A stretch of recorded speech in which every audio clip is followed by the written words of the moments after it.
नमस्कार दोस्तों, अगर आप चैनल पे पहली बार आए हैं तो चैनल को सब्सक्राइब और बेल आइकन बटन जरूर दबाएं ताकि आपको हर नए वीडियो का सबसे पहले आनंद उठाने का मौका मिले।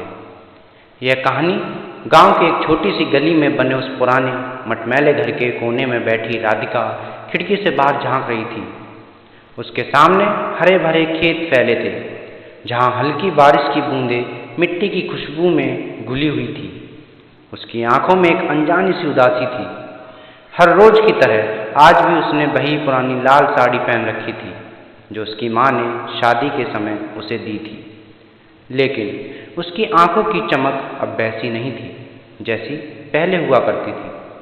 राधिका ने अपना पूरा जीवन इस गांव में बिताया था। उसकी शादी गांव के ही एक बड़े किसान मोहन से हुई थी। मोहन काम के सिलसिले में अक्सर शहर में रहता था और घर वापस कम ही आता था। उनका विवाह साधारण था और उतनी ही साधारण थी उनकी आपसी बातचीत। राधिका ने कभी किसी से कुछ नहीं कहा, लेकिन उसके भीतर एक अनकही चाहत हमेशा से थी। उस दिन अचानक दरवाजे पर दस्तक हुई। राधिका ने सोचा शायद कोई पड़ोसी होगा। उसने दरवाजा खोला तो सामने एक अपरिचित आदमी खड़ा था। वह लंबा और आकर्षक था। उसकी आंखों में एक अनोखी चमक थी। नमस्ते, उसने कहा। मेरा नाम राज है, मुझे आपकी मदद की जरूरत है। राधिका कुछ कहती उससे पहले ही वह आदमी आगे बढ़ गया। क्या मैं अंदर आ सकता हूँ? उसने पूछा। राधिका को एक अजीब सी अनुभूति हुई, लेकिन उसने दरवाजा खुला रखा। हाँ आइए, उसने धीरे से कहा। राज ने अंदर आते ही चारों ओर नजर डाली। यहाँ बहुत पुराना सा माहौल है, उसने कहा। क्या आप हमेशा यहाँ रहती हैं? राधिका ने सिर हिलाया। हाँ, यही मेरा घर है। लेकिन उसकी आवाज़ में एक हल्की सी हिचकिचाहट थी जो राज ने तुरंत भांप ली। क्या आप खुश हैं? उसने सीधे सवाल किया। राधिका को एक पल के लिए झटका लगा। आप ये सवाल क्यों पूछ रहे हैं? उसने जवाब दिया। राज ने मुस्कुराते हुए कहा, बस ऐसे ही। आपसे मिलकर ऐसा लगा कि जैसे आप कुछ ढूंढ रही हैं। राधिका चौंक गई। क्या यह अजनबी उसके दिल की बात जानता था? उसने बात पलटने की कोशिश की। आप यहाँ क्यों आए हैं? उसने पूछा। राज ने उसकी आंखों में गहराई से देखा। मैं यहाँ अपनी तलाश में हूँ, उसने गंभीरता से कहा, और मुझे लगता है कि आपको भी कुछ चाहिए जिसे आप खुद भी नहीं समझ पा रही हैं। राधिका कुछ पल के लिए चुप रही। उसके मन में कई सवाल उठे, लेकिन उसने कुछ भी पूछने से खुद को रोक लिया। आप किस चीज की तलाश में हैं? उसने बस इतना ही पूछा। राज ने अपने बैग से एक पुरानी डायरी निकाली। यह डायरी मेरी माँ की है, उसने बताया। उन्होंने इसमें अपनी सारी जिंदगी की कहानियां लिखी हैं। मुझे लगता है कि इनमें से कुछ कहानियों का संबंध इस गांव से है। राधिका ने डायरी की ओर देखा। क्या मैं इसे देख सकती हूँ? उसने धीरे से पूछा। राज ने डायरी उसे सौंप दी। राधिका ने उसके पन्ने पलटने शुरू किए। उसमें कई कहानियां थीं, कुछ दुखद, कुछ रोमांचक, लेकिन एक कहानी ने उसकी आंखें रोक दी। उस कहानी में एक महिला के बारे में लिखा था जो अपने पति से बहुत प्यार करती थी, लेकिन उसे कभी वह नहीं मिला जिसकी उसे दरकार थी। वह प्यार नहीं बल्कि सम्मान और समझ चाहती थी, जो उसे कभी नहीं मिला।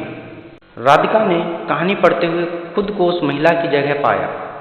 यह कहानी मेरी कहानी है, उसने अपने मन में सोचा, लेकिन उसने राज से कुछ नहीं कहा। तभी राज ने पूछा, क्या आप इस महिला को जानती हो? क्या वह कोई यहाँ की हो सकती है? राधिका ने हल्का से मुस्कुरा दिया। शायद, उसने कहा, लेकिन इस कहानी में कुछ अधूरा है। क्या? राज ने उत्सुकता से पूछा। इस महिला को अंत में क्या मिला? राधिका ने सवाल किया। राज ने हंसते हुए कहा, यह तो आपको बताना होगा, मुझे तो बस कहानी मिली है, अंत नहीं। राधिका के मन में एक अजीब सी हलचल होने लगी। क्या अगर इस महिला को अंत में वह मिला होता जो वह चाहती थी? उसने खुद से पूछा, लेकिन उसके सामने इस सवाल का कोई उत्तर नहीं था। राधिका ने अचानक खुद को एक नए अनुभव की ओर खींचता हुआ महसूस किया। क्या आप जानते हैं उसने राज से पूछा। हर महिला को सिर्फ एक ही चीज़ चाहिए होती है, वह है सम्मान और समझ। राज ने उसकी बात पर ध्यान दिया। लेकिन क्या हर आदमी यह समझता है? उसने गंभीरता से पूछा।